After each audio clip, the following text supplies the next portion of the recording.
Welcome to the Dr. Wyatt Show podcast, where developing a long-lasting, happy relationship is the status symbol to achieve, and following my 6 marriage steps is a path to help get you there. I'm your host, Dr. Wyatt Fisher, a licensed psychologist specializing in marriage counseling.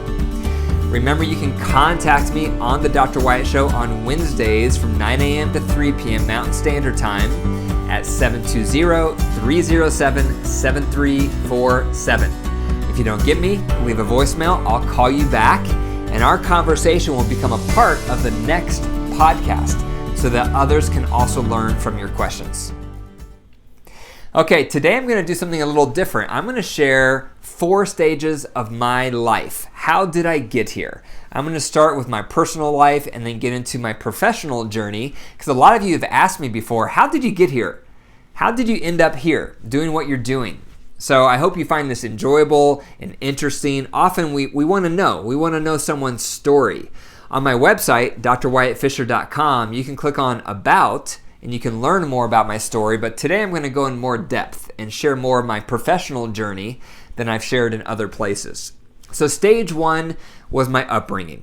That's the first thing I'm going to talk about, my upbringing. I was born in Bryan, Ohio.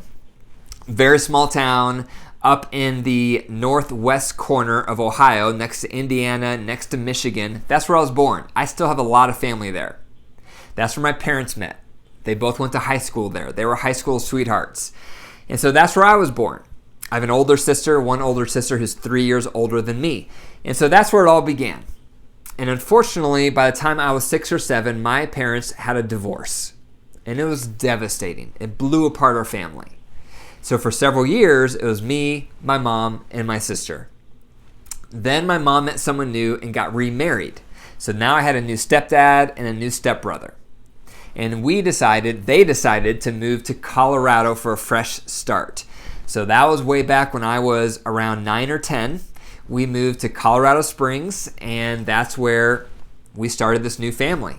And for a few years, things were okay, but more and more, my stepdad and I were not getting along. We started butting heads.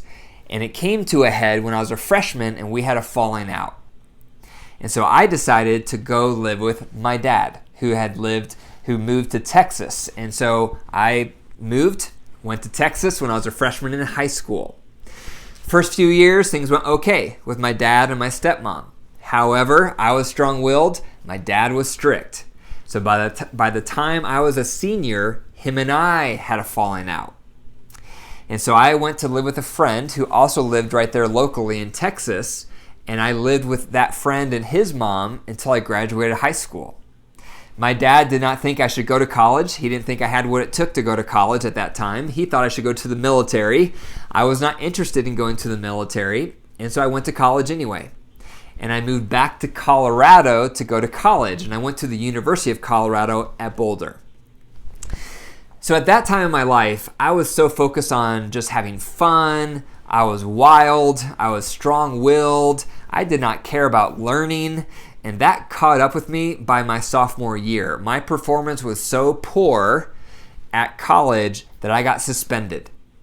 And it was so poor that I had to reapply to get back in. And thankfully, I did. And this goes into my second stage. So this is my undergraduate and graduate college experience. So when I came back to undergrad as a sophomore, I was determined to be a good student. So I made a commitment to myself that I was going to read all of the assigned reading for one semester. I had never really read. I just skimmed through high school, did the bare minimum, and then I skimmed through my freshman year of college, and then it caught up with me. So at this point, I was determined to become a good student. So I started reading everything, all of my assignments. I started reading everything. And through that experience, I fell in love with learning. My mind blew up. I couldn't believe how much there was to learn, and it was so fascinating. And my major was international affairs.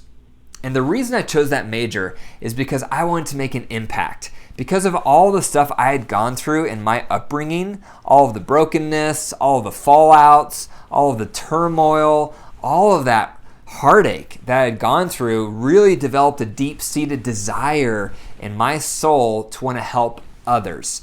So at the time, my mindset was, let me major in international affairs because that's going to allow me to help as many people as possible across the world. That was my thought process as a 20-year-old. So that was my major. So I took a lot of political science courses, a lot of economic courses, a lot of history courses, and I loved it. I really enjoyed it. But by the time I was a senior graduating, I was still unclear of what to do. And then when I was really doing some soul searching, I felt like I was getting called to help people one-on-one. And that was my purpose, that was going to be my mission, that was going to be my passion, was to help people more on a one-on-one basis. So the idea of becoming a psychologist, becoming a therapist started entering in. So my wife and I were actually signed up to go to the Peace Corps. We dated all through college, and then right when I graduated undergrad, we got married, and we were going to go to the Peace Corps. But at that time, I felt a real clear calling to help people one-on-one by becoming a therapist. So we scratched the Peace Corps idea, and instead I applied to graduate school to become a therapist. So that's what we did. So I went to graduate school. We moved to Virginia. I went to school in Virginia for graduate school. And the first year I was in the master's program in counseling, and I loved it. I loved everything about it. I loved all the coursework. I loved actually helping and getting the experience of the one-on-one helping profession. I got a lot of positive feedback from my professors, and so that was confirmation to me that I was on the right track. So after a year in the master's program, I applied to the doctorate program in clinical psychology, and that was a 5-year program. And so I started working hard in that doctorate program, learning all the classes, experiencing all the practicums. I had a practicum in a female prison and at a children's home, and then we had a practicum experience on site on campus where us doctorate students would see all the staff for free. And so that's where I started working with people. And so I really loved it. It was a long program. All of my friends, all my peers were already out making money. I wasn't. I was making, I think, $17,000 a year as a student and just working part-time on campus. And so those were very frugal days, and those were the beginnings of my career. I was a graduate student. I was a student all the way up until I was, I think, 28 years old. So that was a huge part of my 20s, is I was a student. So during this time as well, as a graduate student, I enrolled in a leadership coaching course. It was a year-long program that was being offered at my school, and I also became a certified leadership coach. And this was really the beginning of my entrepreneurial bent. I've always loved starting things. I've always been an initiator, and it really started taking form when I was in graduate school. So once I became a certified leadership coach, I started my first business in leadership coaching. So I started offering leadership coaching to various companies around town and got a few leadership coaching clients. So at that time, what I would do is I would give them 360-degree feedback, which I had learned in my program, and then the major growth areas they had to work on, I would provide coaching with them over 12 weeks, and then we would reassess using 360-degree feedback for progress. And I really enjoyed it. So I did that for a couple years as I was completing graduate school. Once I completed graduate school, my last year was a full year of residency, of internship. I got accepted back at the University of Colorado at Boulder in their student counseling center. That's what I did for a full year to complete my doctorate degree. During that year, I had to choose a specialty. And so I chose ADHD at the time. ADHD at that time was an up-and-coming focus in the field of psychology, especially for adults. And so I took my coaching background and my interest in ADHD and merged it together to form ADHD coaching. So that became my subspecialty during my year at CU Boulder in the counseling department. And it took off.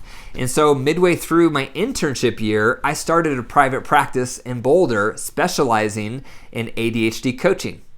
And that became the segue as I graduated and got my doctorate back in 2005. I already had a private practice going, and so I just kept it going. And then I also started getting into online teaching at the time. I really wanted something stable financially for my growing family, and I knew online teaching was up and coming. So I started applying to universities to do their online teaching for them in psychology. So I got hired at 6 universities over several years as I kept applying. And so that became what I did for a good 5 to 10 years. I worked at 6 universities doing online courses, providing online courses, and I had my private practice on the side. After 5 years or so of doing ADHD coaching, I became really well known in my industry. In Boulder, Colorado, I became the person to go to for ADHD. And so there were some things I loved about it. I loved working with that population. However, I noticed after a while, my heart wasn't in it. It wasn't my passion. I didn't get excited to work with my clients for ADHD. It was just something where I saw there was a need, and so I filled the niche. And I became well known, like I mentioned, and so I was successful at it, but my heart wasn't in it. And I also noticed more and more as I was working with clients with ADHD, it started becoming couples work because someone would bring in their spouse. And so we would work on how ADHD was impacting the marriage. And so a lot of my work in my private practice became more and more about couples. And I have always loved marriage. I always loved the focus of marriage. And I remembered back to when I was in graduate school and my interest was always in marriage. And this takes me into number 3, the third stage of my development, which is my early career. And so even though I was specializing in ADHD, even though I was well known for ADHD, even though I had a thriving practice around ADHD, I just felt more and more that my heart wasn't in it. My heart was for couples. And so around this time, about 5 to 8 years into my private practice, I started considering maybe I should relabel my niche and focus more on just couples, on just relationships, on just marriage. And so that's what I did. And so I made that transition. I started phasing out of all ADHD work and primarily specializing only in couples, only in marriage. And that took a few years to phase out of one and phase into a new niche. You have to have a niche when you're a psychologist. You can't just be a generalist because you'll be like vanilla ice cream. You have to have a niche. And so I started specializing just in marriage counseling. And so then things really started taking off because now my heart was engaged. Now I had passion. Now I could use all my experiences of being married myself and all the stuff my wife and I had gone through, all the stuff I'd been through growing up, all of my education, everything I've read. I was able to start funneling all of that into this one centered passion, which was marriage counseling. And then I lit up. Then I became on fire because I was ignited because it was everything I wanted to do. Everything was starting to line up for me. And this brings me into my 4th stage, which leads me into my current career focus. So I started focusing on everything marriage. So I started a website and started writing articles on marriage. I eventually started this podcast where I was talking about marriage and couples. Eventually I started my retreat, the Total Marriage Refresh, about how to have a good relationship, the top 6 steps to marital satisfaction. That's what I cover in my retreat. And then eventually I started developing an app on helping couples stay in love called Keep the Glow. And then eventually I wrote a book on the Total Marriage Refresh retreat. I turned it into a book. And then eventually I started training other people on how to do the conference for me in different cities to start spreading the message of hope. And that brings me to where I am today. So today, that's my career. That's my focus. That's my passion. I work with couples. I do this marriage podcast. I do a marriage conference. I have an app. I wrote a book all about relationships, all about how to work healthy in relationships. So that's who I am. That's been my journey, and that's how I got here. So those are 4 stages of my life. So number 1, I went through my upbringing. Number 2, I talked about my college experience, both undergrad and graduate school. Number 3 is my early career days. And then number 4 is my current career focus. Thank you for listening to the Dr. Wyatt Show podcast. I hope you enjoyed the episode today, even though it was different than most episodes I do. For more marriage resources, be sure to go to my website, dr.WyattFisher.com. And remember to click the 5 stars and leave a review. I love hearing your reviews if this podcast is making an impact on you. Also, if you know someone that could benefit from this podcast, a loved one, a friend, send them a text today and tell them about the Dr. Wyatt Show podcast. And remember, your marriage is alive. If you nurture it and care for it, it will grow. But if you deprive it and neglect it, it will wilt and die. The choice is up to you. Take care.